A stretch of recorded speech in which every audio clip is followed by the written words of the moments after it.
city. We are. Beautiful panoramas. Yes. You gotta say beautiful before every city. Every city, no matter where you are. Otherwise, you're like, is it beautiful or is it ugly? Yeah, exactly. If it's not beautiful, it's essentially ugly. So we need to say beautiful to establish. Now we know. Yes. We know what we're in for. We're in for a beautiful time. It's wonderful. That was my dog. There's a dog at my feet. This is Lila. She's scaring Kristen today. A lot. She gave me a surprise bark. She did. Yes. Yes. She was just standing there. And that talking. was an almost hump. She tried to establish dominance just then. I think she did. It scared the shit out of me, so I think she won. I think she won. We teach her that. No, we don't. It's bad. Yeah. No humping without consent. Exactly. No matter what your species. I agree. Lila, that is bad. You did the wrong thing. Now she's ashamed. She's Yeah. hiding in the... What kind of a parent am I? I know. We're going to get into that. Okay, we'll get into that. What kind of person raises a dog that behaves that way? Terrible people. A terrible one. A terrible person. Yeah. A bad one. A bad seed. All those people think I'm nice. You're wrong. You're dead wrong. You see the way I raise my dogs. It's terrifying. I know. I No, they're pretty good. They're pretty cool. That did scare me. I've never been humped I don't by a blame dog you. before. And she's a girl. Yeah. So girls hump. Girl dogs do hump. Yeah. They hump sometimes more than men dogs. Yeah. So it is just purely dominance. Yeah. Not all the time is it. Yeah. It's not. She's not aroused by me because that was kind of. It's literally like you're here and I live here and. What are you doing here? What are you doing? Let me show you who I am. Let me show you who I am. Let me show you what I'm working with. Shake my ass. That's exactly what she's doing. All right, well, let's kick it off. Let's kick it. All right. So this is Kristen Chats. My guest is Jeremy Olenski. Hello. Hello. He is an impressionist and I wanted to say YouTube entertainer, but social media. You're kind of across the board. Yeah. You started out on Vine. I did. And how does that begin? Well, Vine is like a very tricky thing in terms of beginning because I would say if you took 90% of the Viners and said, how did you begin on Vine? They would say, I got lucky. Okay. You know what I mean? Somebody may have revined them big or, I mean, you do work at it. Believe me, you do work at it. But for me in particular, it was more of getting lucky, posting the right thing at the right time. Okay. And then, at the right moment. A lot of factors that go into it. Sure. The perfect thing to happen to launch somebody into Viner fandom. Viner fandom. Yeah, Viner fame, whatever you want to call it. Fame. Vine fame. We'll go with that. Yeah, so that's kind of what happened with me was I was posting impressions on there. And one post in particular did very, very well. So what ended up happening with me was my girlfriend Kayla was like, okay, there's this new app out there called Vine. It's really cool. She put you onto it. She put me onto it. She's like, there's 6-second videos they're looping and they loop and a lot of people are getting viral on there and their videos are going viral and they're getting big. Yeah. And she was like, you should give it a try. Okay. And so I downloaded the app and from the minute I started scrolling, I was like, this is unique. Okay. This is new. I've never seen this. The only thing I've seen is like, YouTube. Yeah. And I started thinking, I want to become big on this. This is cool. Yeah. You know what I mean? I would like to be known on this for something. What it was, I didn't know. So all right. I just started copying what everybody else was doing, which was making funny videos. Okay. And so I started making funny videos, like, throwing water bottles in pools and like crazy things and hoping something. Throwing a water bottle in a pool? Yeah, there was a Vine where I threw a water bottle in a pool and I yelled something. Okay. I don't know what I was thinking. Okay. Like why I thought this would be funny. Okay. I thought, I don't know, I think I was like, go be with your family. Okay.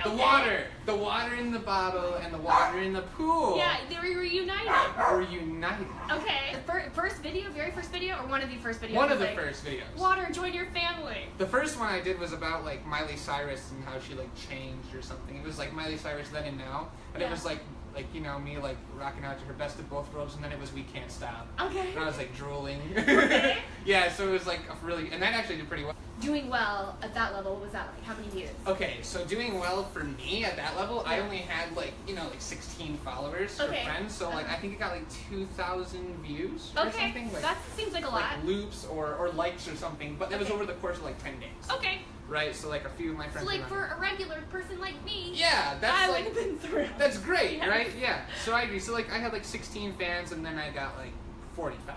Okay. So this was like the beginning of how it was happening. I'm holding my dog so that they don't play. They're like real chill. And now she's getting her fame. Yes. She's Say hi. Exactly. But yeah, so that had happened, and that's kind of like the most that ever happened until I was scrolling and I saw a girl singing, and the hashtag in the caption was Vine's Got Talent. Okay. And so it was the first time that I looked at Vine as not just something where comedians can post funny videos, but a place where you could be original and show off talent as well. Yeah. Like America's Got Talent was a show that was around, and now Vine, with that hashtag, could also be another way to show your talent. Yeah. Vine's Got Talent. Vine's Got Talent. Clever, You're right? on Vine. Yeah. You feel talented. Yeah. So I was like, what talents could I do? Yeah. You know, and we'll get into it later, but I was a baseball player. I couldn't really do that. You know what I mean? Like, I can sing, but I'd rather not sing in front of people. You know, I'm not that not spectacular at singing. Okay. But I always did these voices for fun when I was in school, and I was like, that would be something cool to do. So I thought, what are my 3 best impressions I can do? I did a Mickey Mouse, an Elmo, and a SpongeBob laugh. Okay. And I put them all in one. Can we hear any of those? Sure. Okay. So it actually went like this. It went, Mickey Mouse is talented. And then it went, Elmo's talented. And then it was SpongeBob going, right, like that. And that was it. Okay. And so I uploaded that 6-second video of those 3 impressions, just like that, right in a row. Yeah. And I put my phone away and I forgot about it. Okay. Nothing was, happening. That's the Vine, those 3 impressions, just as you did. Right. Okay. In one Vine. Okay. And so I post that, and the next thing you know, my phone has notifications for your new app. You get notified if someone likes your post. Okay. And it just goes, bling. Oh, cool, someone liked it. Okay. But it wasn't a like. This time it was a revine. Who that person was, I have no clue. Still don't? Still don't know. Okay. And next thing you know, it's bling again, and then bling, bling, bling, bling. And like once a minute, I'd get a bling. And I was like, all of a sudden, it was more than once a minute. Like after like the first 5 minutes, it was like constantly every couple seconds. Then it was going really like bling, bling, bling, bling, bling, bling. And I'm like, what is going on? So from 2000 to like your phone going off the hook, what was that feeling like? It was crazy. I felt like, holy crap, I just went viral. I thought it was viral, right? Because at that point, I look at my phone and I see that it's revines and likes and comments. Okay. So I look at my Vine and nothing's changed at all. Okay. It's like the same following, the same everything. Okay. And but I knew I had all these notifications and I knew I had all these likes. So where were they? So I swiped to refresh the page down. Okay. And next thing you know, that number jumped from like I don't know, like 100 or whatever I was at to 2,000 followers, 2,000 followers. That's a lot. Yes. And like 3,000 likes on the post. Wow. And it was 24 minutes later since I posted. So in 24 minutes, it was 2,000 new fans. Okay. Yeah, and I was like, whoa. Did it wake you up to say like this is something, or were you just like, what the heck? What do I do next? What yeah, it was more of a... How do I keep this going? Yeah, how do I keep it going? Okay. So I was like, I got a lot more impressions than that, right? So I posted like a Popeye the Sailor Man. And got him? Yeah, I did. And I posted him, and I posted like, a Cosmo from Fairly Odd Parents. Oh, okay. And, like, Denzel Crocker and Scooby-Doo and Shaggy, and like even ones that I wasn't even decently good at. I posted them because you know what, like, people want to see that I can do more, and maybe if I post more, this would keep going. Did the level of goodness, did it matter? Like, yes, actually it did, because once you establish yourself as okay, so people think that my Mickey is like 100% spot on. Yeah. I think it's like, and this is me being generous, I think it's like maybe 90% accurate, as opposed to everyone saying it's 100% accurate. Okay, right on the nose. Yeah. And that's kind of how I feel about it. Yeah. But when people say and they establish it as 100, they're like, that's the best impression. And you do one that's maybe not quite as good, but it's still like, they're decently good.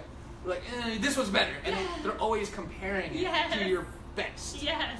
And so that kind of plays against you a little bit. Okay. A little bit. Yeah. But not... Once you show your A game, they're not going to accept a C. A C, right, exactly. Everything has to be an A. So that's why most of my Vines were a select group of people. Like, it was like 7 or 8 people that I narrowed it down because I noticed, I thought I was wasting my time with other voices. Okay. Where the ones that I do, like Mickey Mouse and Elmo and Scooby-Doo, everyone knows them. Yeah. Popeye, people don't quite know as much. It's a younger audience on Vine. Okay. And so Popeye, you and me would know, maybe from earlier, but they don't. They don't even know, who is that? So I really... It's just an entertaining voice? Yeah. Okay. And I mean, you're already limited as to the voices you can do. Right. You know what I mean? So it was basically like 5 or 6 or 10 really good voices that I thought I was gonna perfect. So Scoob. Emma! What's that fault gun? Nico! Well, blow me down. There's a ton of free vines. How high did it grow, and how long did that take? Okay, so ultimately it ended up growing to 1.3 million before it went away. Okay. And that was, it was funny because I was actually at 1.3 million for a year. That's a lot. Yeah, and it's a lot of people, but I had hit, the timing of the growth was totally off because I hit 1 million, I think, within the first year that I really worked hard. Wow. But then the next year after that I was stuck at 1.3 and the app started to die. Which we'll get into a little bit later about that. All right. But yeah, we're still at the beginning of the Vine. Yeah. When it was growing was, I all of a sudden now had 2,000, right? And so I kept posting more videos to try and grow. Yeah. And luckily that fan base was super loyal because anything I posted they would share and like and comment, and the videos would make it to the popular page. Okay. And when they make it to the popular page, I would grow my fan base more. Okay. So all I had to do was post to get more following, because when you now have an advantage over everybody else on Vine. Yeah. You have a loyal fan base that will propel any post to the popular page where all these random people are looking for a new tab. Cool. So anything I had to do was post. So I would get it at 2,000, 10,000 in the course of the next week. That's amazing. And then the 10,000, would grow to 15,000, and then 20,000. Then mostly everyone has seen you on the app at that point because it's still a growing app. Then I started meeting other people that had 10,000 and working and collabing with them. Oh, Vine was a lot of cross collab. Tons, yeah. And so I would reach out and be like, hey, I noticed you had 10,000. I do too. Let's get together. Let's make some videos. So we did that. Then all of a sudden, their 10,000, I'm in a video with them. Yeah. Transfer to me. Cool. My 10,000 transfer to them. Now we're both at 20,000. Yeah.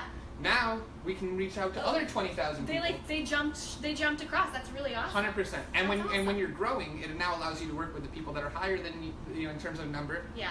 You can go to 20,000. You can talk to those people and be like, hey, let's we can pull up. Yeah. We're on the same level. Yeah, we have similar fan base. Yeah. And we're both at the same number. Let's do it and stuff. And that's the thing that sucked, is it started becoming about numbers. And people start getting all Hollywood on you. And that's where things started going bad for the app. Was people would get their numbers and then they wouldn't want to work with you, or if your page was not as strong in terms of the way likes happen. Yeah, it was a really rough business. There's not a lot of likes on your page? Yeah, that would literally happen. Vine snobbery. Vine snobbery. That developed and it developed because of what I'm saying. People would want to grow with each other, and then all of a sudden they're not working with. You got these groups. You get kind of greedy. Yeah. That's too bad. And they got these groups and stuff, and but that's kind of what led to the growth. But also, like I said, with everything good, there's something not so good. And that's the negative that came with it. However, I must say the friends I have today are the friends I made through Vine. You guys are all amazing.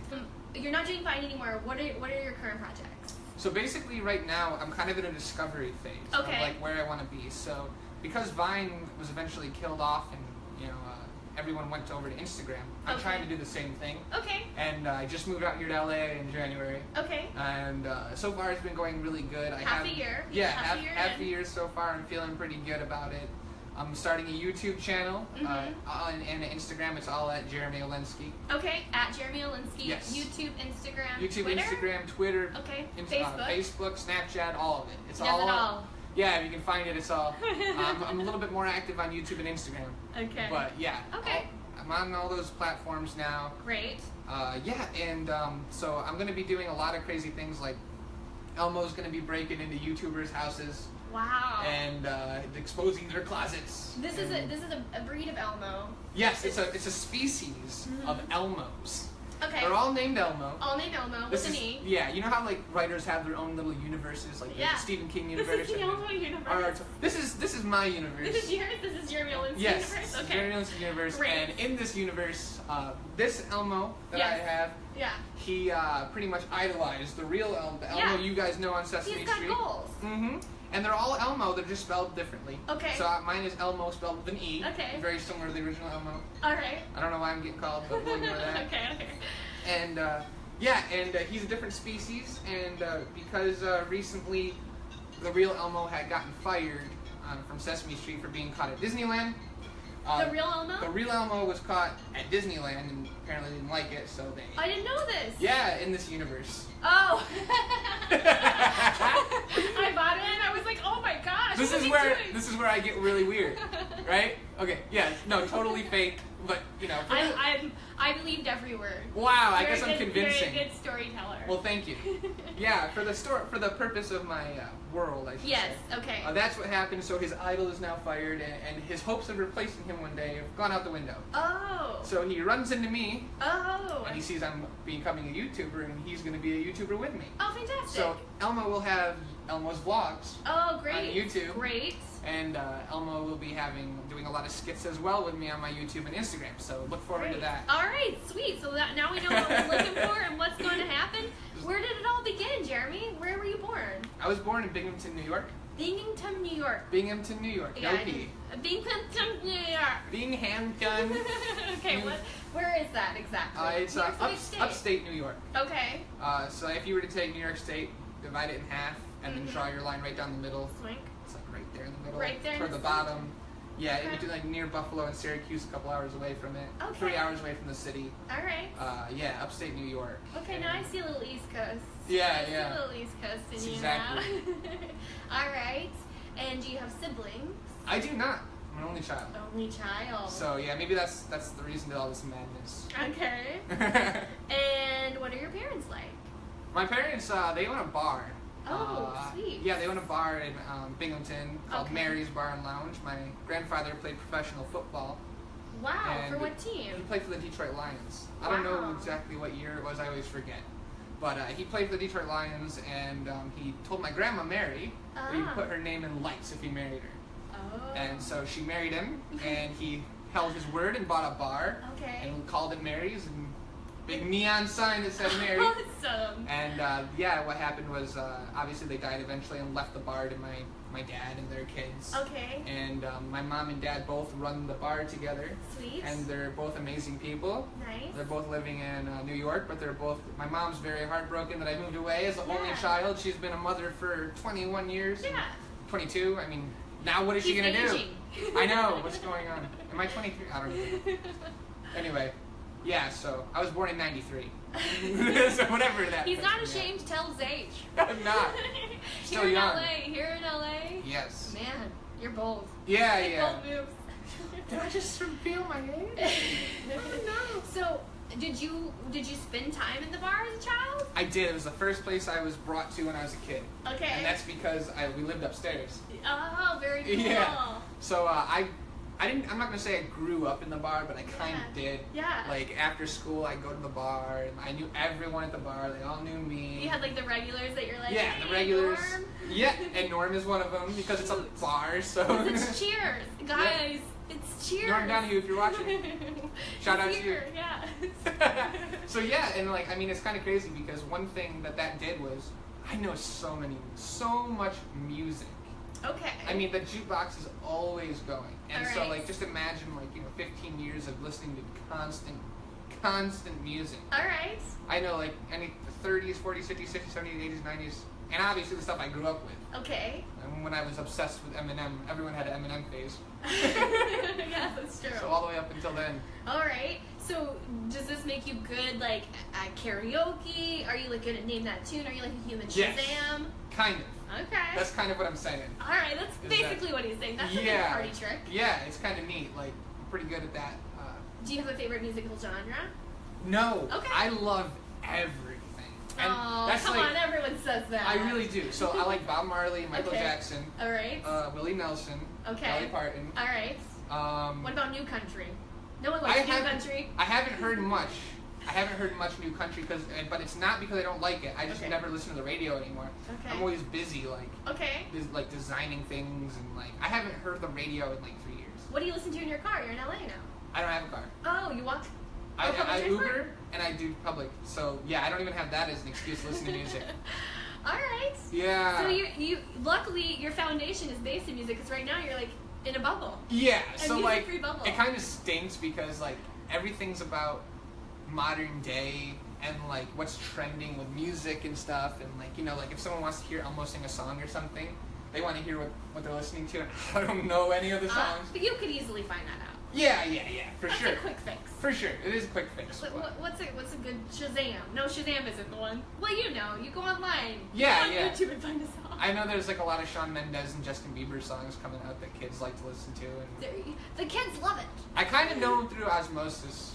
I guess is that what it's called? It's weird, like this universal knowledge of certain things. Yeah, like I feel like every grandparent knows Justin Bieber now. But just because they've heard the name. You know what I mean? Yes. Like, don't listen to that Justin Bieber kid. They'll pull it out of their head because they've heard it. Yeah, they don't I heard know it somewhere. Yeah. Well, did your parents ever say don't half-ass that? Is that a thing? Like don't do it half-ass. Like, is that like something that they said? Yeah. A half-ass job. My mom would say hodgepodge. Hodgepodge. It's hodgepodge. Don't hodgepodge. All right. Well, I had a friend from Canada just recently being like, oh, I said half-ass like my mom. And I was like, oh, my mom used to say that. And it was like talking about the universal knowledge of half-assed. But hodgepodge is kind of similar. Yes. That's what they say in Binghamton. Really? No. Where are you from? Binghamton. That's what they say, hodgepodge. Yeah, Binghamton is kind of funny because like it's such a small town. Yeah, but what's it like? Nothing ever. Okay, so it's very like it's very farmland. What is it called? Is it rural? Rural. Country. Yeah. How close were your nearest neighbors? My neighbors were actually very close. Very close. So it's like. Well, you were living in public bars, so it's probably a little bit populated around there. I mean, I should elaborate on that. We did move out. Like before I was like 5, we moved out of the bar. You got a new place. And we got an actual home 2 miles away down the road. Okay. But if you continue 2 miles away from where I live, you're gonna see country and farm. Okay. Like and stuff like that. Do you have cattle or anything like that? My mom has chickens. Okay. A goat. Okay. 4 geese. Okay. And that's it. Yeah, that's it. So but yeah. Some farm life. Yeah, some farm life. She likes eggs. In the back, yeah, she likes eggs. She likes her eggs. She grew up on a farm, so she loves anything related. She had to bring some farm to where we live. And but me, I always wanted to be like a city kind of person. I wanted to be in the big city, no matter where it was. I don't know if it's because my mom liked farm and I wanted to be away from it. Okay. I dressed like I was from a city. Even as a small child. Yeah, and here's the thing: is like where I went to school was like 30 minutes away. And it was called Whitney Point, which is even smaller than Binghamton. And that was very rural, like country, very country. A lot of country people there. A lot of country people. Cut off shirts and stuff. Yeah. Like, very country school. I graduated with like 93 kids. Okay. Really small school. But yeah, and I just always wanted to be like in a big city. Like, I knew that I would never stay in a rural area. Did you end up going to Manhattan, New York City?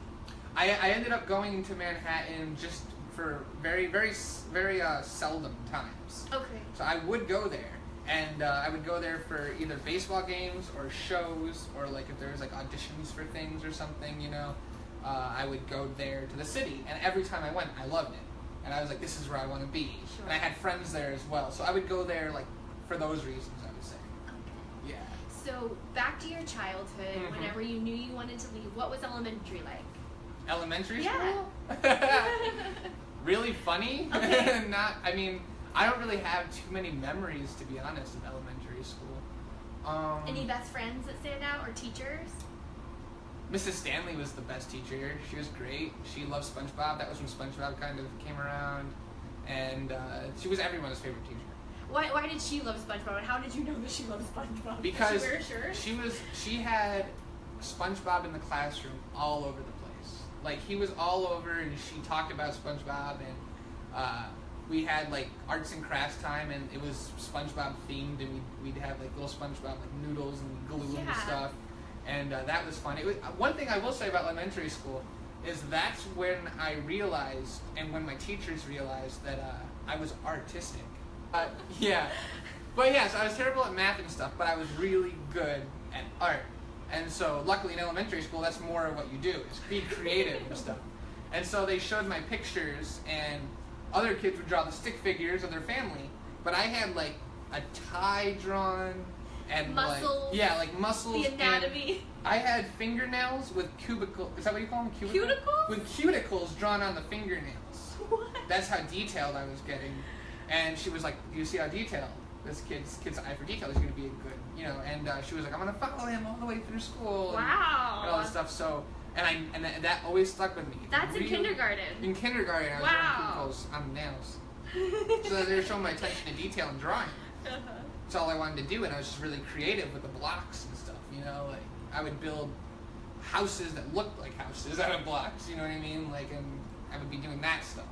Were you mean to your peers? Were you like, "Sorry, I'm building a house here, your, like, blocks?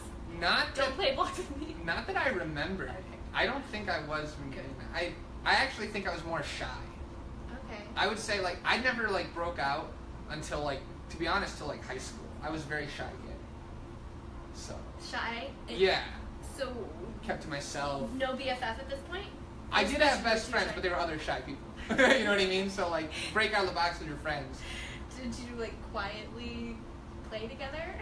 How does a group of shy people? Yeah.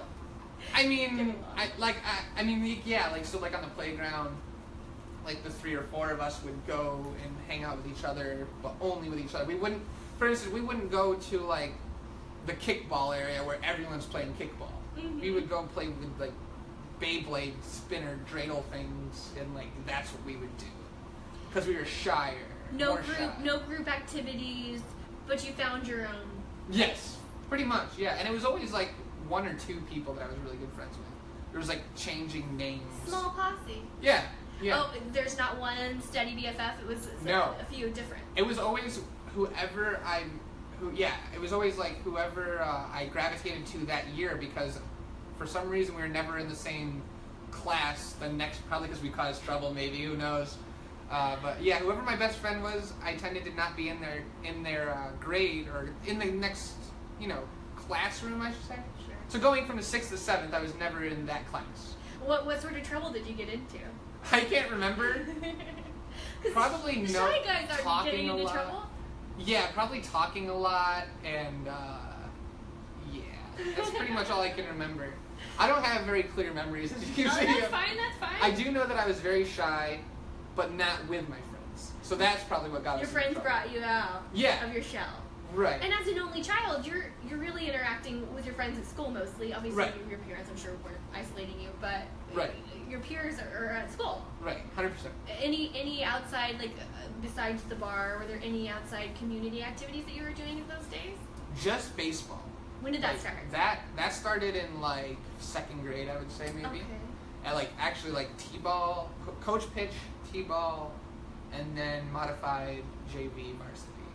So I happen to know that you have a baseball background. Yes, I do. Did it become an obsession or something that you were very interested in that early on, or did that develop? No, yeah, it was, like, from the moment I started playing baseball. Like, I actually have home videos of me probably before I went to school, very young, with, like, this pump with a plastic ball, like, getting thrown up and me swinging and trying to hit it. So, like, I don't remember ever, like, being introduced to baseball. I remember it always being something that I liked to do. Sports obviously are in your DNA. Mm-hmm. Your grandfather played professional football. Yes. Is the same with your mother, father? Are they both athletes as well? My dad continued that. My grandparents had 5 boys. My dad, one of them. They were all super athletic. Great. Basketball. One of them was 6'7" basketball player. They're all over 6 foot tall. We got these really crazy, like, genes, like the huge, thick necks and, like, tall, lanky bodies and stuff. So we have... Ready to play some sports? Yeah, we're ready to play sports, exactly. Right. And so, like, it's funny because I kind of, like, when I was in school at my prime, when I was lifting and stuff, I looked like a football player. Someone who could be really good at football, but because I was developed as a baseball player, and that's the game I fell in love with, Mm-hmm. that's the direction I went. But it was ever since I can remember. playing baseball, and it did become an obsession for me. I was completely obsessed with baseball. It's all I wanted to do. That's why my childhood is quite different from other people's. Sure. Like, kids are playing with, I don't know if they play with G.I. Joes or what the kids did if they watched TV. What the kids up to? Who knows? Yeah, I was out there playing sports, like, you know, throwing baseball. I broke my dad's barn. At what age? I don't know, okay. But like probably, it was before high school. So maybe early middle school, I would say probably. You were outside throwing up against a barn with the chickens pissed off? They weren't there yet. Okay. My mom just recently got the chickens a couple of years ago. Okay. But yeah, so my dad would take, because he knew I loved pitching and I needed a place to do it, because that's all I wanted to do.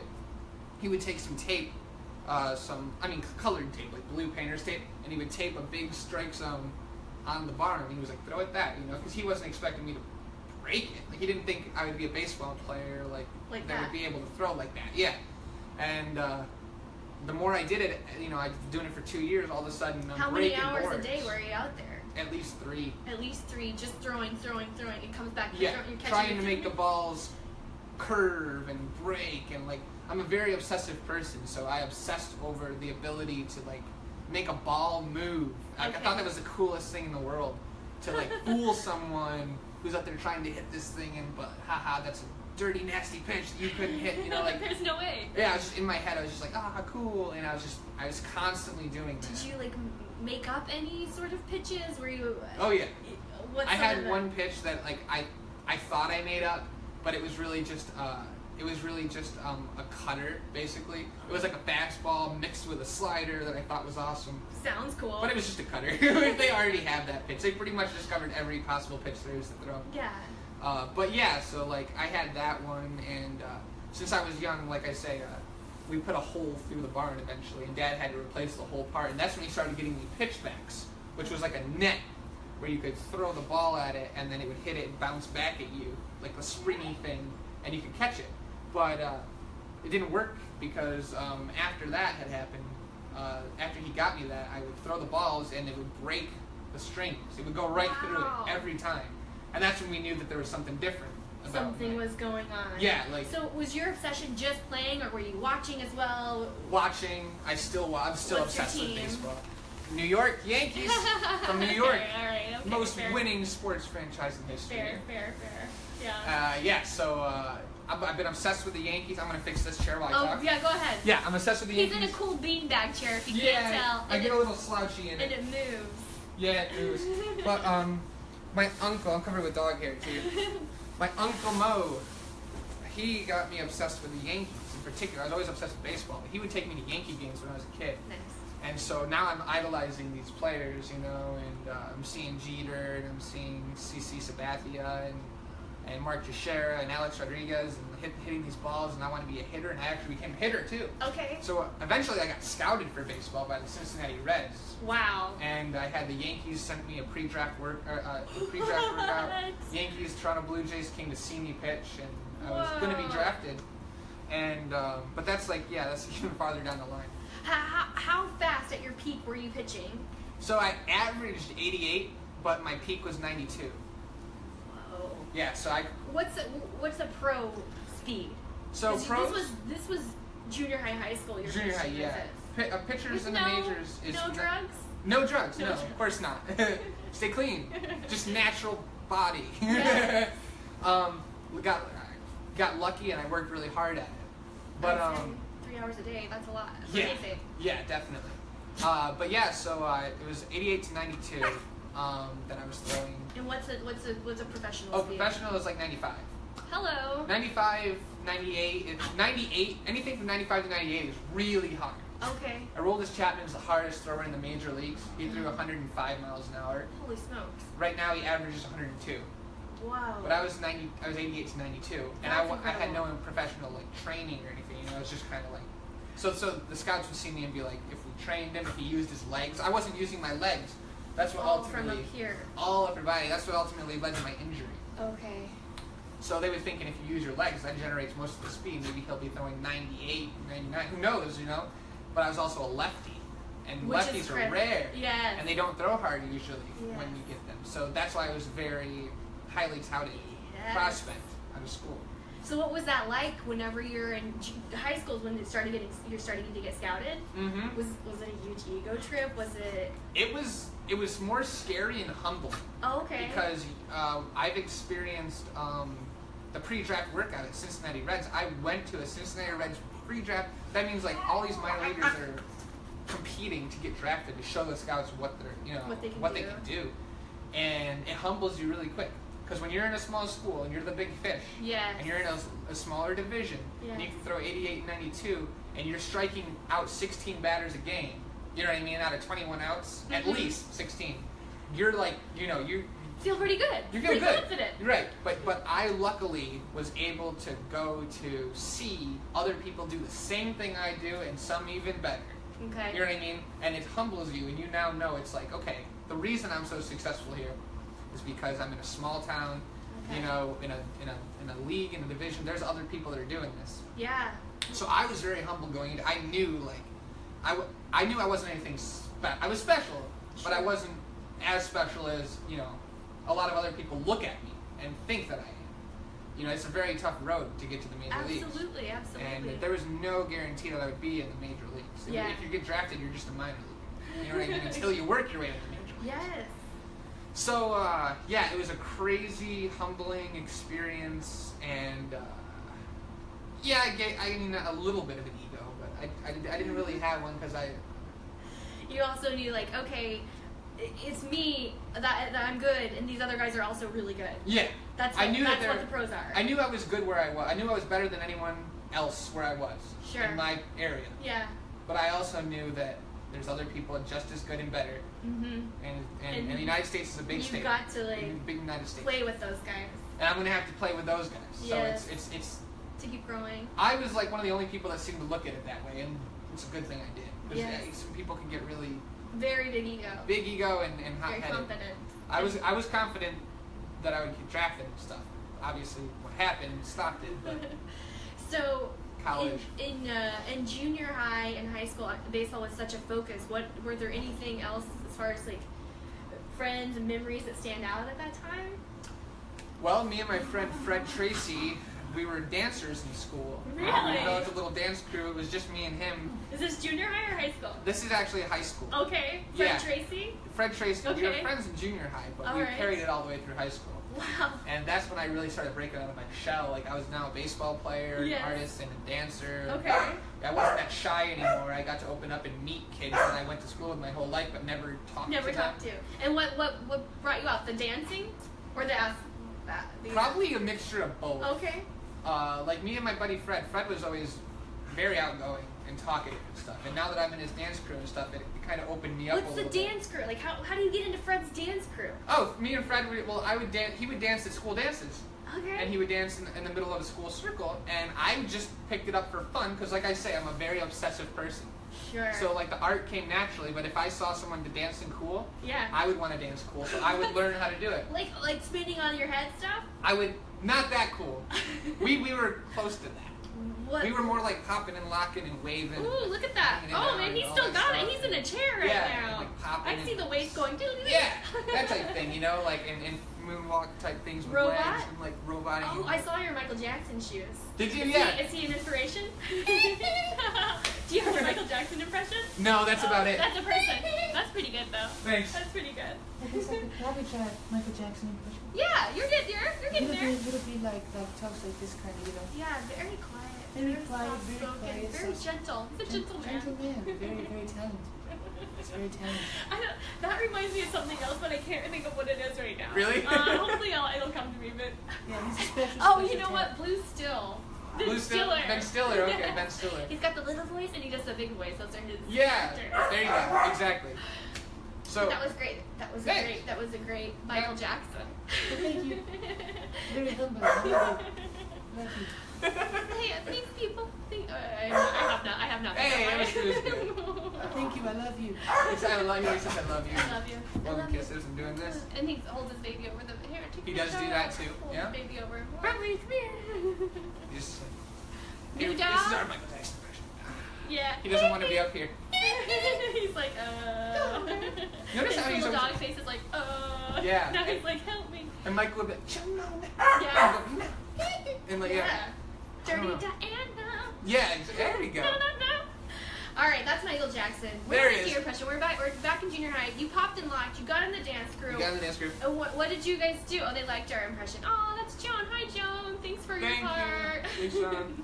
Yeah. So what you popped and locked?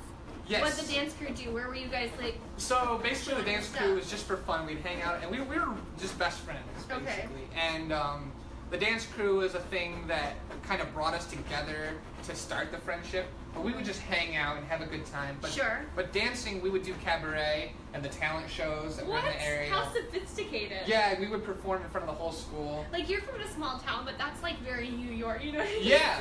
Well, me and Fred were kind of that way. So it's your typical small town country. You're like, we're doing cabaret at school. Yeah, you're right. They did have a cabaret in school. That's very cool. Yeah, they were kind of artsy. I'd say so. Yeah. And so baseball and art, you were both a jock and a thespian. Yeah, pretty much. Performer, yeah. No plays, no school plays, or did you? No school plays. No school plays, but I would have liked to have. That would have been kind of fun. Who knows? I mean, because like look at me being an actor in a sense. Sure. Nowadays. Yeah. It could have helped me with having experience performing in front of an entire school, or you know. But I think, to be honest with you, the dancing was enough to kind of get that. Get you out there. Yeah, for sure. And you just watched it, you enjoyed it, and you thought, this is something I'm into, and, it served you well. It did, yes. It was very, very fun. And me and Fred, we got to dance again. Fred's living out here now, too. Oh, hey, Fred. Yeah, he's in the Marines. Oh, wow. So thanks for serving. Yes, thanks for serving your country. Somewhere around here, but we're talking about maybe getting back into some dancing. We both kind of lost our moves a little bit. Maybe you can bring Elmo in. Yeah, maybe Elmo can join the dance crew. Yeah, Elmo, sure. Yeah, Elmo loves to dance. Elmo, what are you doing? Where are you? Elmo, he's right here. Oh, Elmo's been here all along. He has. Just hanging out, just waiting for his time. I think. Yeah, he'll come up. Okay, we'll bring him out. We'll bring him out. So you're dancing in junior high and high school. You're coming out of your shell. Yes. Is there a first crush, first love? Not really, Not really like a first love or crush. I dated a lot of girls, but like, yeah. I don't know what they saw in me. Maybe it was just the freaking dancing. It was the big neck. There was the big neck. That's what it is. They were like, love a big neck. They were like, this dude. They want to hug it. Yeah, I was lifting and I had some muscles and I was a baseball player. Chicks love muscles. That's what it was. You had the things that the girls like. Dance moves, baseball moves, a neck. A neck. Come on. A neck for necking. Yeah, exactly. So yeah, I had girlfriends, but there wasn't like a crush. No awkward girl that you had a crush on that you pined for and rejected? No. Lucky you. No, I never really. Good for you. Yeah, the reason I probably was never rejected because I never really asked. I waited for them to ask. Never put yourself out there too much. Yeah, not really. Yeah, it was kind of just like going with the flow. Yes. Waiting. So sports helped that, you have this natural way to meet people when you're dancing and doing sports. Mm-hmm, That's great. Yeah, it was fun. People are watching and they're like, this is unrelatable. How do you not have an awkward, but that's great. I'm happy for you. Thank you. Yeah, and you should be too. Don't hate. I definitely had awkward stages. Oh, you did? Yeah. What before I had braces, my teeth were all jacked up. Okay. And I had some crazy school photos, that's for sure. Okay. And they were embarrassing. I was pretty embarrassed of how this whole grill used to look and stuff. So luckily I flourished a little bit better and broke out of that in middle Did you have a low self-image about it, or were you just like, I look kind of weird? I wouldn't smile, so my mom was like, you need to get those fixed because they're changing your personality. Were they gnarly? Oh, they were when I had my braces, I had an expander. Sheesh. I had 2 teeth pulled and 4 teeth pushed back. Dang. And spacers and everything you could do to fix teeth. Look at that winning smile now. Give him Thank you. Whoa, and it's very pearly. Ting, Thanks. ting, ting, ting. Gotta keep it white. So once you got those fixed, when was the gnarl teeth? It was a new confidence. Yes. Really. It was a new It's like a woman with breast implants. They say don't buy your woman breast implants because she'll leave you. So really? you're super confident. Well, yeah. When you can't even smile, it's a tough thing. But when you get a pearly white and you're smiling, you cannot be happy and show your real personality. Yes. And yeah, I would say that was one of the fundamental things that changed me and allowed me to break out of my shell in high school. Oh, and to actually, so junior high was the brace face. It was yes, junior high. Yes, it was junior high. Yes. Middle and high school. I think I got it off freshman year. My braces were clear. They're white, so you couldn't really tell too much that I was wearing braces. So, yeah. Were you embarrassed to have the braces on, or not really? Not really. Once you had them on, you're like, I got the power. Yeah, at the point it was kind of like, excuse me, I felt kind of cool. Yeah. Yeah. Big changes are coming. Yeah. It's just like, check these out. Check these out. It's almost like, I know they're bad, but look, I'm fixing them. Yeah. Yes. They're getting better all the time. They're getting better. Did you wear your retainer, or are you wearing a retainer? I still wear my retainer, except my dog chewed up 2 of them. These dogs and they're are wild. Expensive. These dogs gone wild. Yeah, so what I did was I recently, and this recently happened a couple weeks ago, they chewed up my second retainer, and that I had gotten done, and I'm like, I'm just gonna go, and I went to a sports place and I bought a mouth guard, and I just molded my own, and I'm wearing that at night. DIY retainer. There's a hint for anyone if you're looking for a way to. It was my dad's idea. Good job, Dad. Yeah, Dad's like, go Your buy that. Your parents are great. Yeah, they're really nice. They let you bust through their barn. Yeah. It seems like they're cool people. Your mother's like, I noticed you're not smiling. We're fixing that. Yeah, We're pretty much. fixing that gangly grill. She's like, that Marty, he's not smiling. He's not. No, you know. Marty's your dad. My dad's Marty. Aww. Marty and Dawn. Marty and Dawn. Hey Dawn guys. and Marty. Hey. Hey. Good job. You did a good job. He's a nice boy. Thank you. Look at him. Look at him. So you had obsessed about baseball. That was your journey. That was your path. And into college? Pretty much, yes. I got a full scholarship into college. Hello, what college? Monroe Community College in Rochester. I had the opportunity. Rochester, we got a Rochesterian watching right now. Yes. Yes, Rochester. Yes. I actually was lucky. I had the ability to go to any college I wanted to go to, but I chose the one that offered a full scholarship and was close to home. That had a brand new. Good boy. Yeah, like I wanted to stay close, so that's where everything in terms of baseball like took a turn. Like everyone thought I was gonna be drafted. You know, like I did. Right out of high school. My friends did. This was like in my high school yearbook here. I actually have. Huh. Let's see if I can find. We actually are at Jeremy's house right now, so he's got some of his knickknacks. Yeah. Here we go. High school journal. Yeah, I can read. He's got a journal from high school, also known as a yearbook. Yes. Yes, let's hear it. Okay, so here's a baby picture of me it shows, and my nicknames, these are embarrassing, is J.O. Tellum and Jay. J.O. Tellum's like a dance crew. Awesome. And Jay is just what people called me. To shorten my name, Jeremy name. Yeah, Jay. That's fine. That's not too bad. Not too bad, yeah. Yeah. I haven't read these in forever. So my favorite high school activities were baseball and cabaret. Okay. There they are. We talked about that. We did. Still rings true. Still rings true. My fondest memory was school dances, doing cabaret with friend Tracy, and throwing a no-hitter on our home field. There you go. Future plans is to play Major League Professional Baseball. That was it. That's the plan right there. In 20 years, hopefully I will have a family and still be playing baseball, and on occasion party rocking. Party rocking. LMFAO.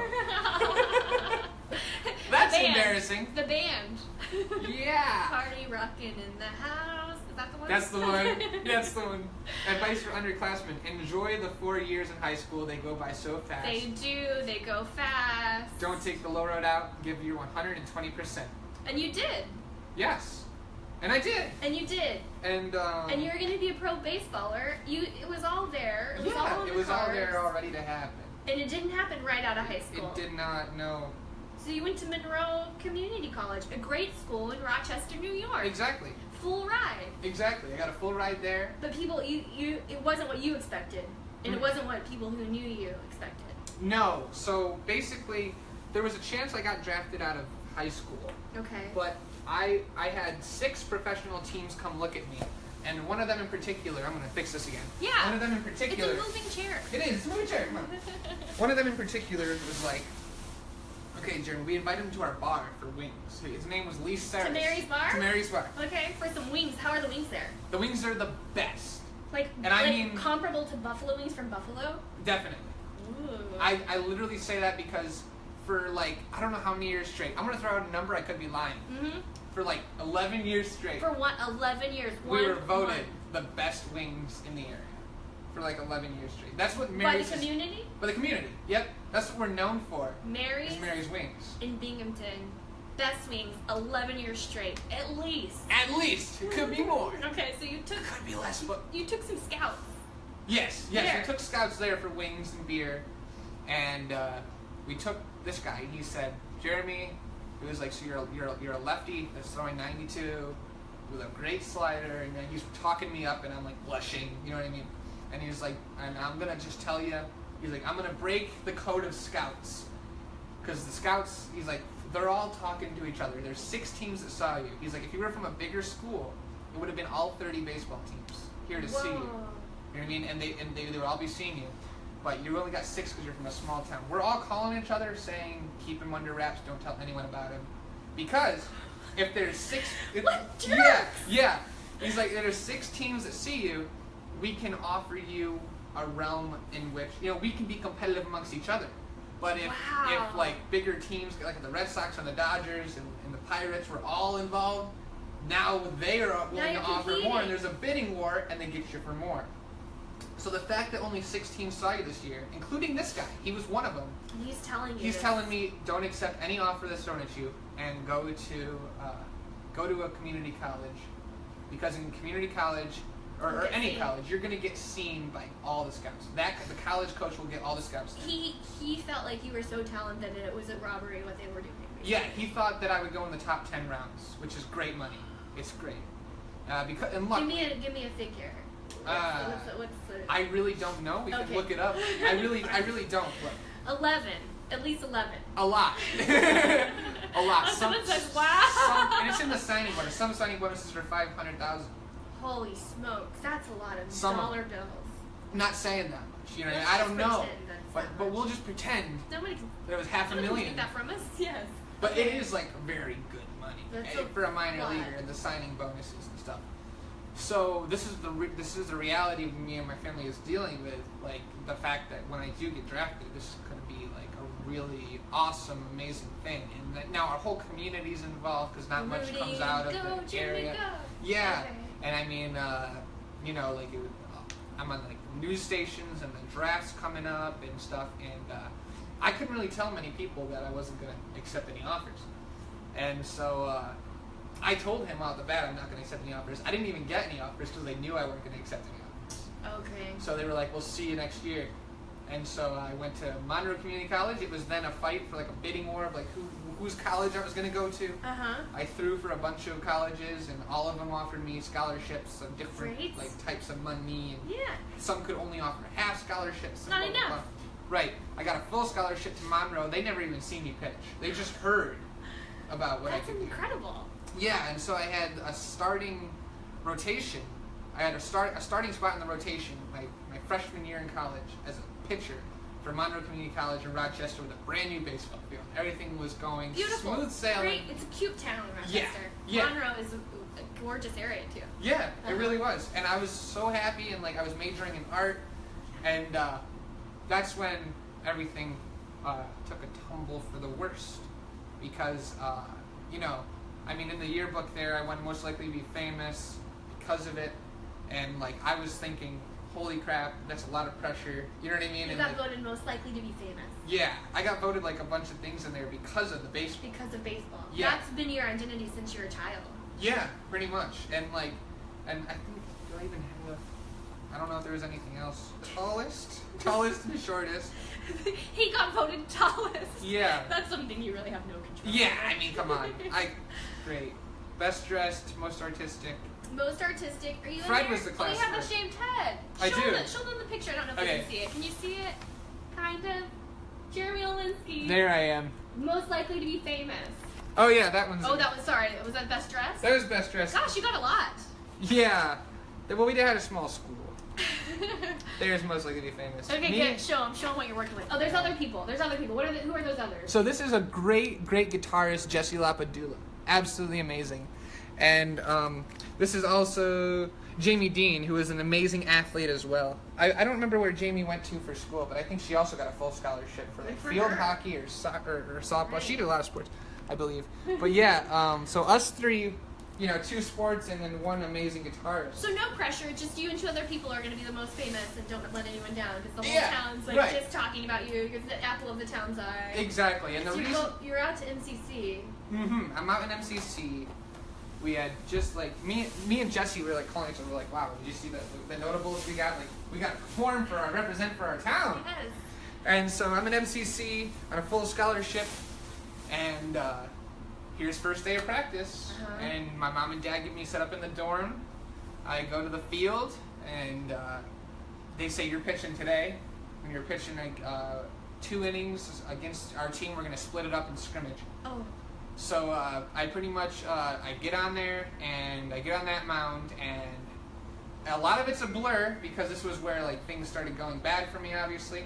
But I don't know if the pressure of wanting to get drafted, wanting to impress the guys who never seen me throw, that just gave me a full scholarship, or the most likely to be famous, like Hulk or mantle. Could be everything. Could be everything. I don't know if I was throwing too hard or what was going on. Maybe you didn't drink your Gatorade? Maybe I didn't drink Gatorade. Who knows what it was. Okay. But yeah, so I had all this pressure. This was the moment. Did you feel at the moment that you felt pressure? Was it all adrenaline? How was your head like? Adrenaline.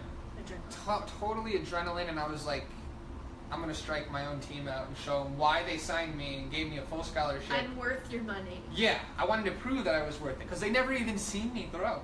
They were just, I heard a lot of good things, and there's a bidding war, and we'll give it all to you, because they had the finances to do it. Great. And we had a $1 million field that was built, just built, and it looked great, and it was close to home, and they won me over, and they gave me a full ride for 2 years. So, yeah. On the mound. Yeah, I'm out on the mound. Adrenaline's pumping. Adrenaline's pumping. All these factors are going through my head, and I strike out the first 2 people that I face. Feels good. Amazing start. Yeah.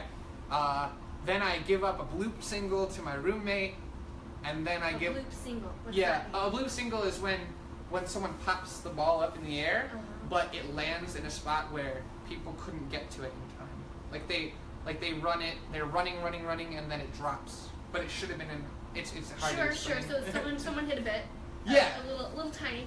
It was like tiny connects. Little tiny connects. You have a bloop singles. Now I had a runner on first base. Does that get your nerves? No, not really. I was just more concerned about because it was a bloop single. It wasn't a solid. You know what I mean? Bloop singles are like lucky. Yeah. Look at me, big-headed. You got lucky. You got lucky to get a hit off of me. No, I'm just kidding, because I'm pretty sure I gave up another hit that inning or something, like a good one, a solid hit. So this is what I'm talking about, where people are more talented. You're moving up. Yeah. You're not playing in high school anymore. You're in the big leagues, but the big leagues. The tryouts for the big leagues, right?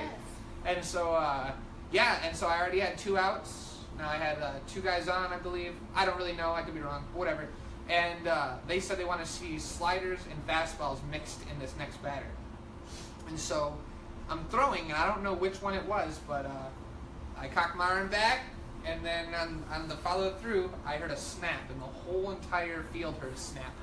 And the ball went into the left dugout, and my arm just flopped, and I had no control over my arm at all, and everyone was just quiet. And all of a sudden, I tried to bring my arm up, and I couldn't. No control over it. And so I lifted my arm, and it's just hanging there. And I'm like, I got no control over this. No pain, just heard a snap. Didn't know what happened. Oh my gosh. And my coach is like, has this ever happened to you before? Have you ever had any injuries? Because now they're thinking it snapped. So what ended up happening was, it broke. No one knew this at the time. They thought maybe Tommy John surgery, a ligament or something, like a tendon would have snapped, right? Because they heard it. It was a crack. These are professional, or these are college coaches, and they had never heard this sound before? Correct. This doesn't happen. It's like a freak accident. And so they rushed me to the emergency room, or actually to the trainer. Still no pain? Still no pain. But they rushed me to the trainer. Here's where the first pain came, was in the car on the way to the trainer. They were swinging, and all of a sudden my lower half was swinging in the car. Oh. And I felt pain. I was like, you have to stop, slow down. This is hurting. So the guy slowed down. I get to the trainer, and this is what happened. The trainer picks my arm up and shoves it over my head and pulls it in directions to test the ligaments. But I have a broken arm. And I'm like in excruciating, I'm screaming at the guy. I'm like, this is hurting. Like, you can't do this, And he's like, take him to his room. We'll evaluate him tomorrow. Dad takes me, and all of a sudden I I'm flexing my muscles, and I hear grinding. Yeah. Oh my goodness. And I hear like bones grinding inside of something because it's in my arm, obviously. Oh my god. And I'm now able to lift and hold this and feel the bones touching each other. And I'm like, I broke it. You said that. Yeah, I told my dad. Exactly what was like, going on. I broke my arm. My dad's like, you broke it. I'm like, it's broken. He's like, nah, no one breaks their arm throwing a baseball. They either snap a ligament or something. I'm like, my arm snapped. So he's like, all right. So he calls up the guy and he's like, hey, Jeremy thinks his arm's broken. The guy's like, it's not broken. The trainer? The trainer's like, it's definitely not broken. That doesn't happen. It doesn't happen. He was just throwing, right? And I was like, yeah. And he's like, yeah, it's not broken. So, because people over-exaggerate. Yeah. We all think that we're dying if you go into WebMD. Right. So it could have been an over-exaggeration. 100%. And so my dad's like, okay. So he hangs up the phone and he's like, he says he doesn't think it's broken. I'm like, I know my body. I feel bones touching. It's broken arm. I can't move it. You know what I mean? And he's like, so he calls him back. He's like, he says it's broken. And he's like, well, if it eases his mind, take him to the emergency room. Sure, let's ease your mind. Let's ease my mind. So my dad's like, okay. So my dad takes me to the emergency room, and the doctor looks at my arm, and my left arm is bigger than my right, which sounds like it makes sense, but it's not, because I'm stronger in my right arm. And Even though you're a lefty pitcher? Even though I'm a lefty pitcher, because it's all up in here. Are you a lefty writer or are you ambidextrous? I'm a lefty drawer and everything. Okay. I'm thinking I broke it. Yeah. We're in there, and the doctor's looking, and he's like, so what happened? And I tell him I pitched, and I heard a crack, and blah, blah, blah. And he's thinking Tommy John 2. What's like, Tommy John 2? Tommy John surgery is when you tear your ulnar collateral ligament, and they replace it with a ligament in your leg. And that's fixable. And it fixes it, and it's stronger than the ligament you have. Great. And they're doing it. What a great injury to have. Yeah, yeah. So that's. So you're hoping for that. Well, Tommy John 2. We're thinking Tommy John. I'm not hoping Tommy John. I'm hoping broken arm because. You're hoping broken. Because if broken arm means it's bone, and ligament you want to stay away from, even if there's Tommy John, even if it's a fixable thing. Okay.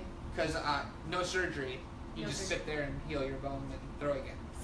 Set and heal your bone. Right. So for the broken bone. For the broken bone. Oh, okay. So I'm thinking I want broken bone, and I'm praying broken bone. You're praying broken. Because I don't want Tommy John because I hate surgery. Oh. And also I'm sidelined for 2 years, and who knows if I'll ever come back from it or whatever. You know, sure. Or a year, 1 year. Oh. Which I knew was the case with the bone anyway down the road. I didn't know that. I thought maybe it would heal in like 6 months and I'm good to go. But anyway. X-ray? X-ray. So the guy gives me an X-ray, and he comes back and he puts the X-ray up and he goes, holy crap, you did it. You were right. You broke your humerus bone. You shattered your humerus bone. And I look at it and I'm like, yes, yes. And I'm like, this is great. Because, yeah, with ligaments, like I say, Tommy John's fixable. But also there's other, 1 year. But, 1 year. Yeah, I'm sorry, I said 2. I might say 1. But, still long. Yeah. It's also not a guaranteed thing. Some people never come back the same. Sure. Some people the ligaments don't work, or like, you know. With a broken humerus, that's a big bone. Huge bone.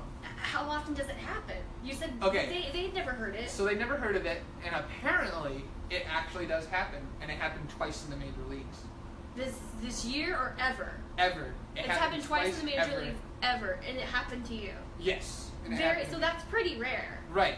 And what causes it? Well, what ended up happening was once it was healed up, I did some research about what had happened so I don't do it again, right? If I wanted to continue pitching, and no one knows. It's a very scary thing. I could not find an answer. They literally said that from this point to this point, there's a rotation that occurs in the humerus bone. And, because this is the motion of a throw. Yes. And this rotation sometimes becomes too much. Some people think the muscle overpowers the bone, and it just snaps the torques too much. But it happens. It's called throwing. I forgot what the term is. It's like throwing snapping or something. Okay. I don't know. It's something weird. I guess a lot of Marines, when they were throwing grenades, it's happened to them. broke their arms. Yeah, it's happened to them. So it happened to you. You find out it's broken. That's what you were praying for. Mm-hmm. It was an answered prayer. It was an answered prayer. So there it was. It's broken. Now what? Now what happens to soon-to-be famous? Yeah, so this is crazy. They take me and they put me in... my dad comes up and lives with me because I can't live with my roommates because they're going to play baseball every day. They're coming home from baseball, and mentally to me is like, you're doing what I love. I was going to be a baseball player. I can't do it. I don't know if I'll ever play again. It's torture. So I couldn't live there.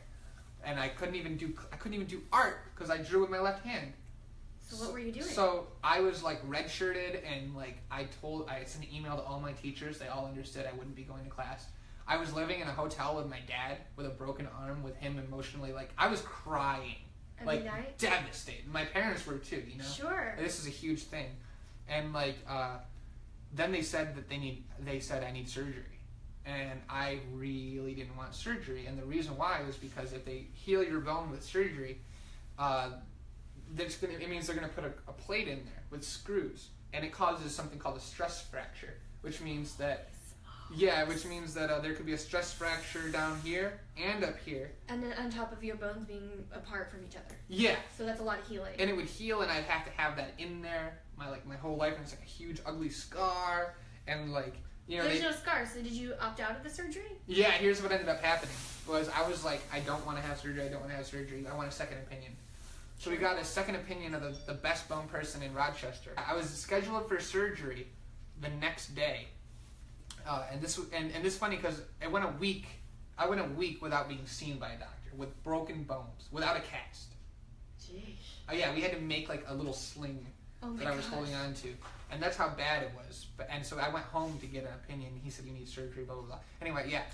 But finally the doctor reached out to me and said I had discussed this with professionals, and we say no surgery. No surgery. And it's funny because answer prayer again. Yeah, answer prayer again. I was ready for surgery the next day.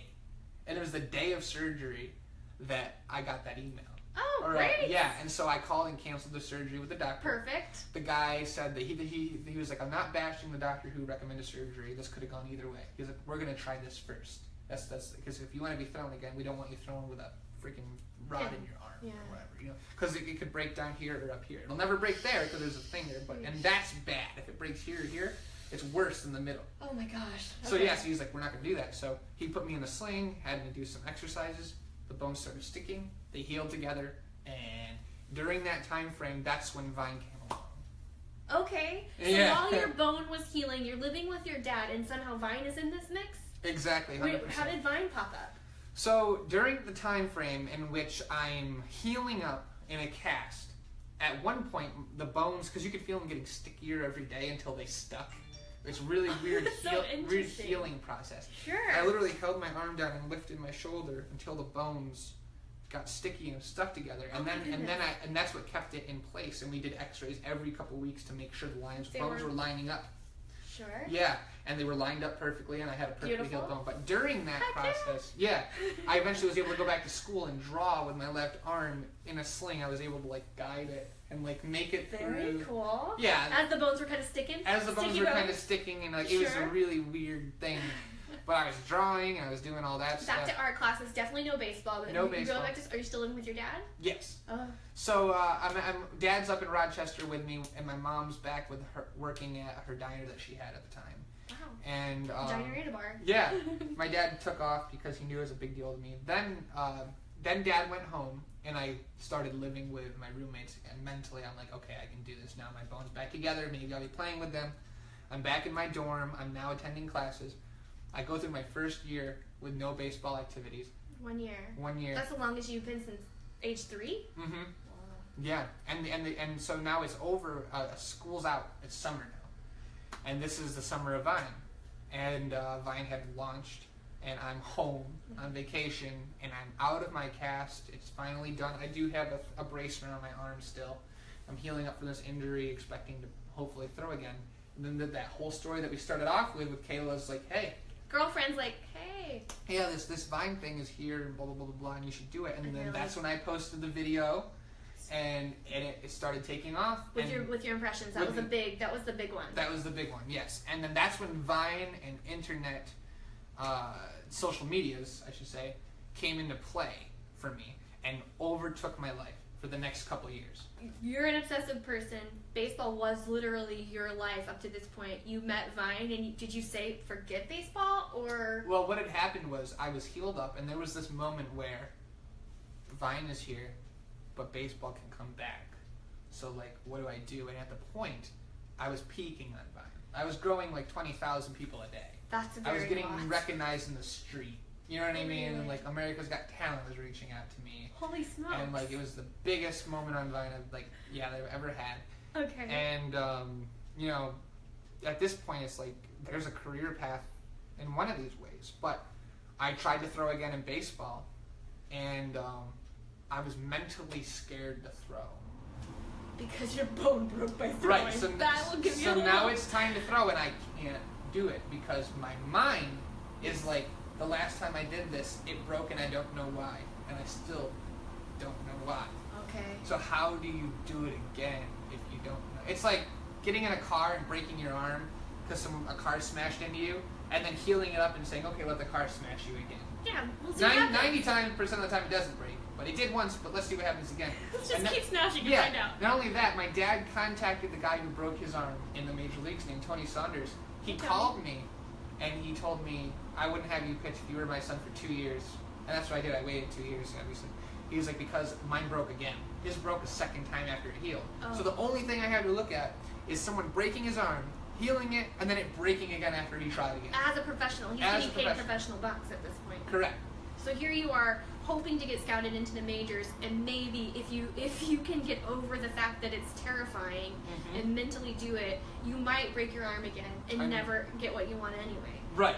And maybe even have surgery, and it also with the break hurts. It could hurt a nerve and make you paralyzed or like hurt your arm forever. So that's a risk. Yes. So like the whole time I'm like, I already broke it once. The guy who healed it up broke it again. It could ruin the nerve, and then if I lose the ability to do anything in my arm because of the nerve, can't draw.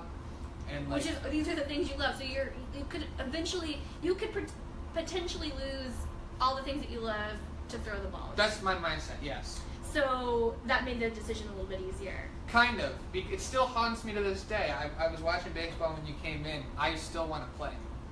I'm at the point where like I'm just trying to figure out where my life's gonna take me. Yes.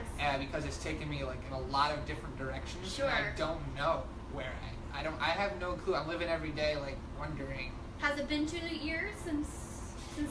Yeah, it has. This happened in 2012. Okay. So it's been more than that. And I mean, a lot of my friends were always like, "Oh, you could do it again." And I couldn't do it again. I played softball for a couple of years here. And I was throwing, and everything felt so normal. I felt like I could throw just as hard if I worked out a little bit more and started getting flexible, but I just can't mentally find myself. It's not pulling you in right now. Right now, this is. Yeah, Vine kind of got you. Vine got me, put baseball on the back burner, and now that Vine's gone, I found out that like this is what I want to do. It's like I like social media. Yes. I love it. I found people love me, luckily. I'm lucky to have that ability. Yes, absolutely. And because at your peak in Vine, it's 1.3 million. That's incredibly hard to do. And you were coming in on the tail end of Vine. So you're coming in, you're doing these impressions. You started out with 2,000. Yes. And then grew to 1.6 in a little over a year. Yes. Which it's kind of how it works. Yes. But it's amazing when it happens to you. Yeah, exactly. And then Vine crashed or gave up, or what the heck happened with Vine? Oh, well, what happened with Vine was, and I mean, that's kind of a long story, but I'll shorten it up a little bit. Sure. Vine basically wasn't quite listening to its creators. We had been striving for more than 6 seconds the whole time, because we understood why they say 6 seconds, but we say maybe 10. I mean, people watch YouTube videos that are 2 minutes long and they're not bored of it. You know what I mean? It may be around 6 minutes, maybe that's when it starts getting a little bit, boring or whatever. But people watch those and they have longer attention spans than 6 seconds. So we were like, it's hard to make content that's 6 seconds. It's so hard. We have skits that we want to do, and we can't fit the end of them in without it being really fast. To be continued? Yeah, right, exactly. See you next week to see the ending. So they were so headstrong on that, the fact that, no, it's 6 seconds, that's what it is, blah, blah, blah. Well, Instagram was listening, and they said... we got a minute for it. They said, let's introduce video like Vine is doing. Let's make it loop, and let's give them 10 seconds that they want. So Instagram came out and did that, and guess what the Viners did?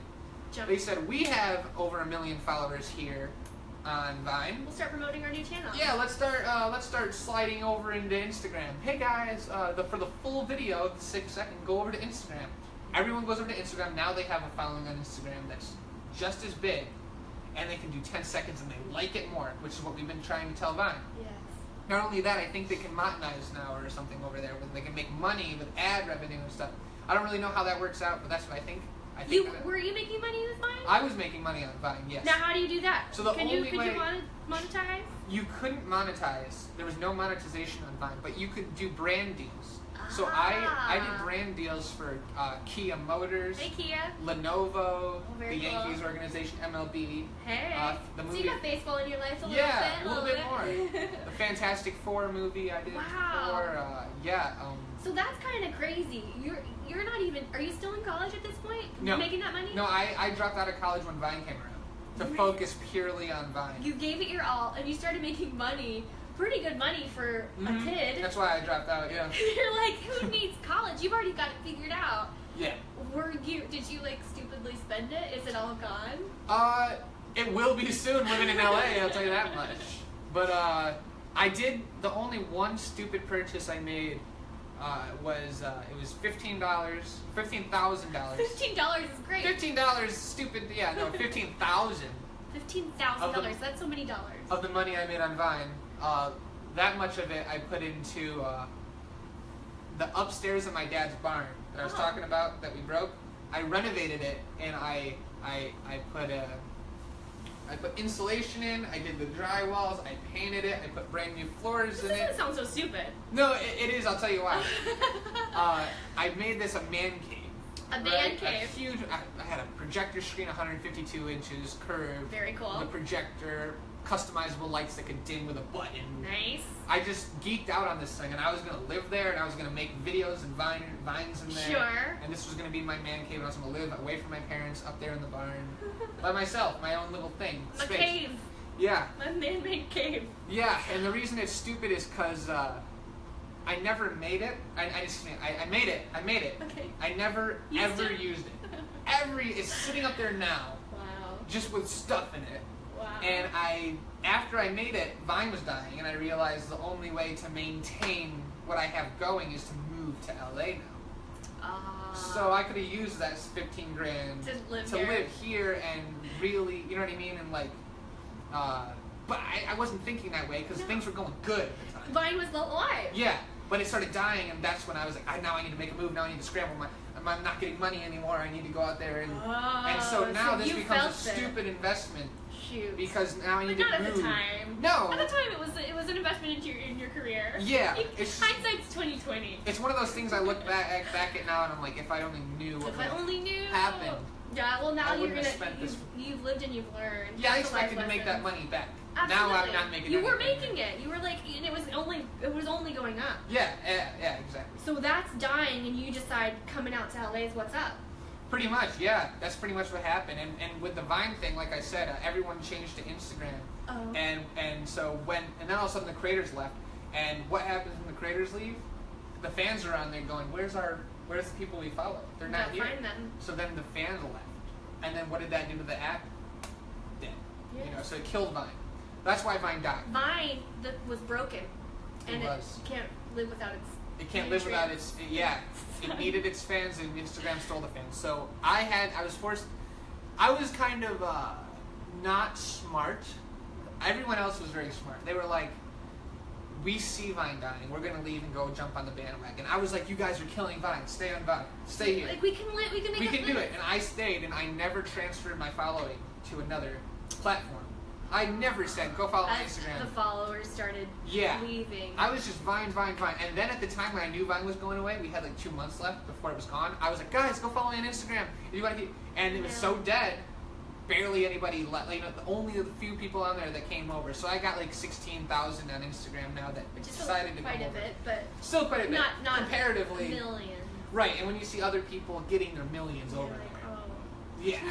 So I was dumb. I tried to survive Vine, but at my expense. I tried to save Vine at my expense. Yeah, they weren't caring for you. You were trying to do the right thing, and sometimes you try to do the right thing. It doesn't work out for you. That doesn't mean that you made a bad decision. You just learned.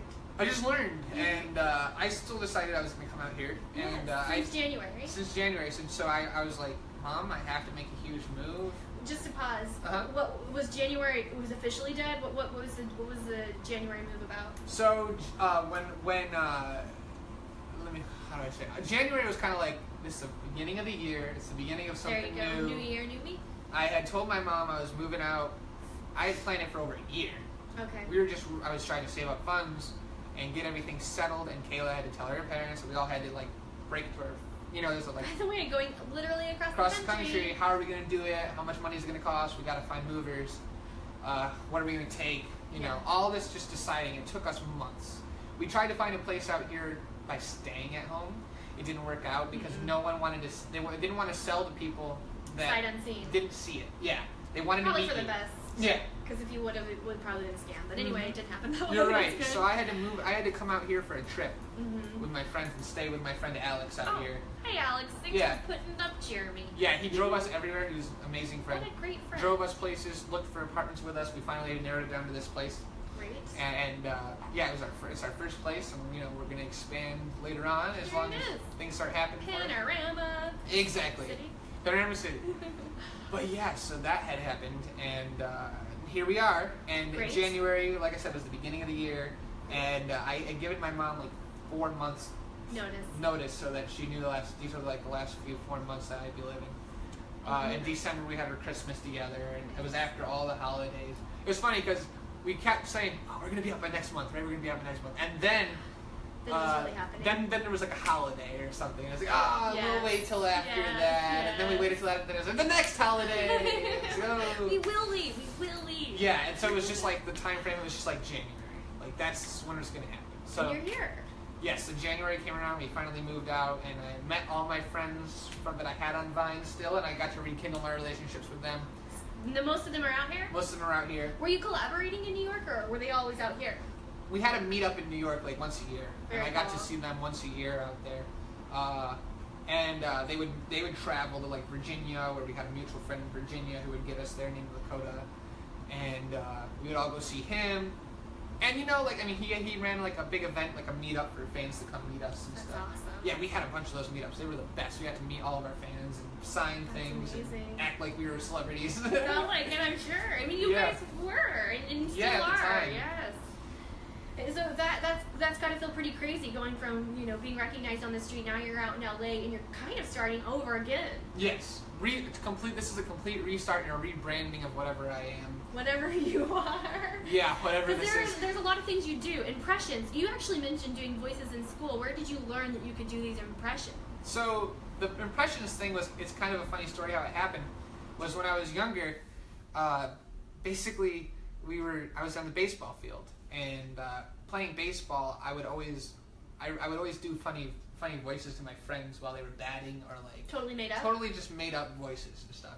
And at one point, I did one that sounded like it was like an Elmo voice, but it wasn't Elmo. And it was the same voice I did before baseball, before I could play baseball earlier in elementary, where it was before puberty, and I just had a very high pitched voice. It was just like, "Hey, it's me, Elmo, right?" But no puberty, so kid voice.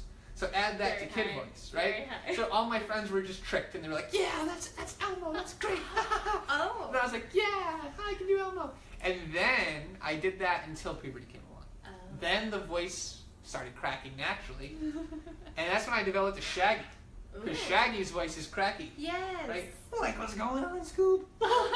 Like, it's me, Shaggy Man, and like, my voice is cracky. That's a good Shaggy. Thank you. Yeah. And so, like, I was doing. It's not the one we grew up with. It's the new Matt Lillard's. Yes. Like the old guys, Casey. Man. That's when that happened, and it started cracking, and I was just doing Shaggy all the time now. Because, hey, it works. Because it cracks, yeah. And voice cracking is embarrassing. May as well embrace it. You might as well embrace it and do a Shaggy. Yes. So I was doing a Shaggy, and everyone thought that was funny, but they wanted to hear Elmo, and I could no longer do it. There was no Elmo. Elmo's out of your range. Yeah, that's just like, that's the moment I realized I never could do an Elmo. I was just thinking I could. I just had a high-pitched voice. Yeah. I had a child's voice like Elmo. Right, exactly, like he does. And when puberty was over with, I was still able to do the voice crack. It's like I learned how to control that. So when the puberty was over, everyone wanted to hear Elmo again, like I said, and I couldn't do it. So I got determined. I was like, you know what? Like, if I can do this and control my voice crack, maybe I can control my voice more. And so I started going doing you went back to childhood. Yeah, and I worked at it. Like, that's the thing. The obsession. Like, the obsession. New work. Learn how to be an Elmo like you used to, which you really weren't, but everyone thought you were. Learn how to do that. And so I really worked hard, and eventually I was actually able to control my voice to the point. Where did the obsession with Elmo, the Elmo voice, come from? Because you were doing other voices. Where did the Elmo voice come from? So the Elmo voice became an obsession only because my friends had really liked the Elmo that I did when I was younger. So you're like, it worked then, it might work now. Yeah, and I really worked hard at making the Elmo voice happen, and because I'm obsessive over things, sure. I finally did, and I developed the Elmo that I have today. Okay. And people gravitated more towards Elmo and Mickey Mouse, those are the two impressions, than any other impression I ever did. And that's because they're so recognizable. They're iconic. They're just so iconic. So you see someone that can do it, it's pretty cool. Yes, exactly. And so those two are the ones that I did the most, was Elmo and Mickey Mouse. And I know that there's not a lot of Mickey Mouse puppets out there, but Elmo is a puppet. Yes. So why couldn't I easily just bring that into my act? So it was toward the end of Vine when I decided to get an Elmo puppet.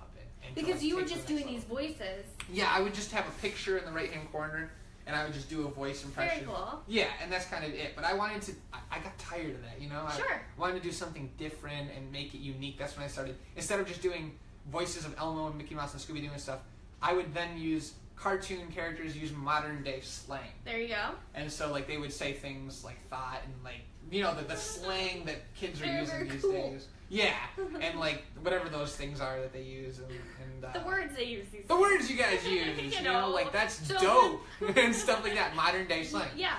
So they were using this. So you would hear like Bugs Bunny saying things like that. You know what I mean? Sure. And Mickey Mouse, and that really resonated. And I was like, imagine if I could give them an image. Yes. And with the Elmo is the perfect opportunity. Doing now. Yes. So I got this Elmo puppet. Where is Elmo? Elmo's right here. Elmo's here? And yes, and everyone loves Elmo. It brings a totally different... People were fighting over Tickle Me Elmo. Yes, like, yes.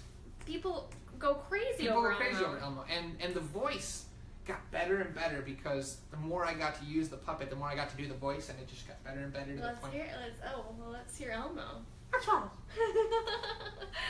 hi everybody. Hi Elmo. It's Elmo. Good to see you. Oh my goodness, this is like a dream come true. Oh, thank you. I'm so happy to be on the show. Thanks for coming. Oh, thank you. You're welcome. What a surprise. I've been hearing you talk all along. You have? Where? Well, I've been hearing you throughout the day as I met Jeremy. How do you like Jeremy? You guys have been working together a lot. Yeah, this guy's really cool. Yeah, Elmo came here to LA because Elmo didn't know what he was going to do.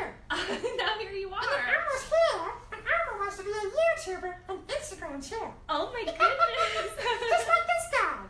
Well, he's really cool. How's it going? Are you liking YouTube or Instagram? Do you have a favorite? Yeah, they're both pretty cool. Elmo doesn't have a favorite. Who are these guys? Oh yeah, let's see who's here. Who's this? I'm not sure who's watching right now. There's one person there. It's good to see you. Yes, thanks for watching. So, Elmo. Yes.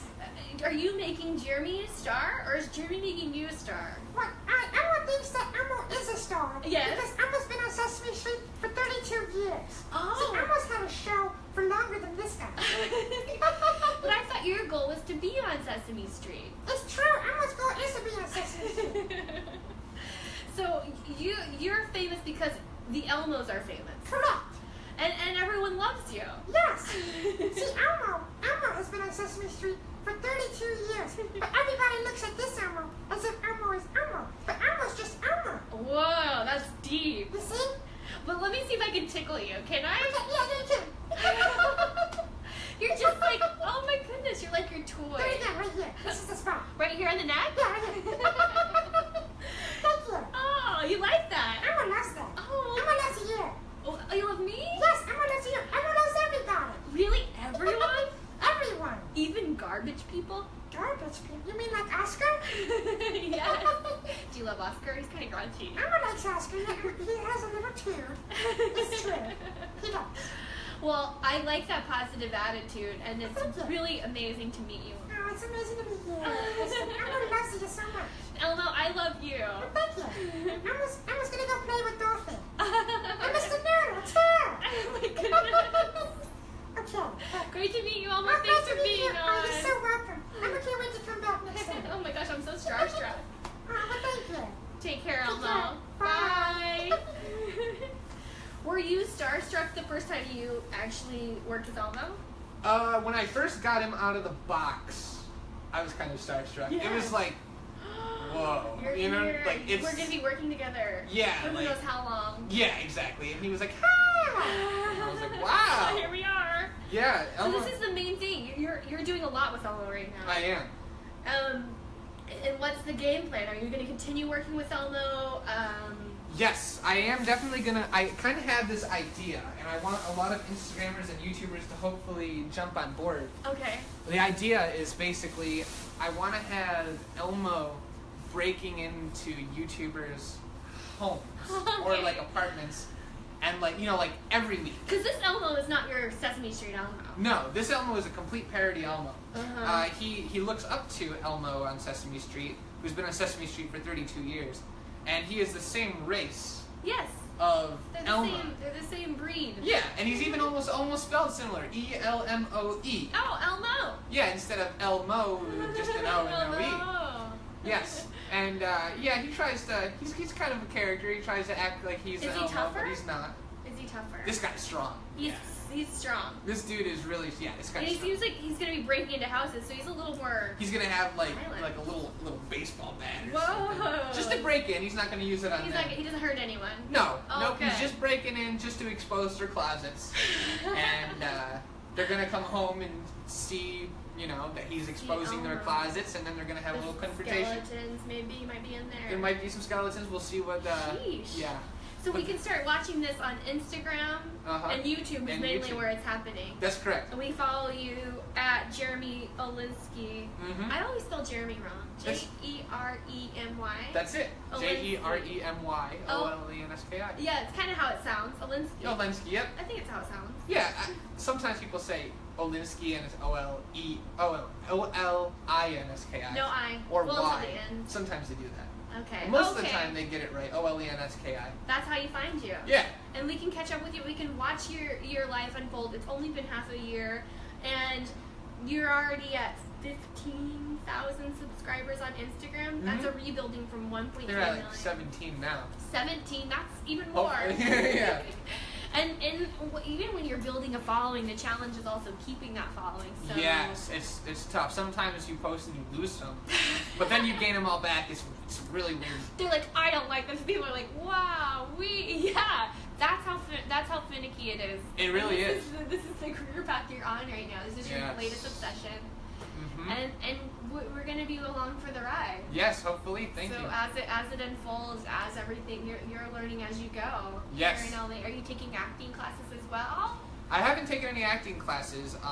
However, I mean, if the opportunity arose, I definitely would. You're into it. And I've auditioned for a couple things. I actually auditioned for Sesame Street Live. Very cool. But I wasn't a dancer, so I didn't make it past the dancing. But I am dance. a dancer. We know about that dancing. But I'm not the choreography ballerina dancer. I've never done that, and that's what they were looking for. Okay. But yeah, when the voice acting part comes along, you'll be fine. I'll be good. You'll be set. Yes. Well, awesome. We'll be following you and obviously wishing you the best because it's an amazing journey that you've been on so far. Thank you. So crazy. What an incredible story. Thank you for sharing your life story. No problem. Thank you for asking. Of course. Okay, so I'm going to turn this off. Thank you guys for watching. Thanks, everyone. If you want to share Jeremy's story, please like and share the video, and you know how to find him now. Thanks very much.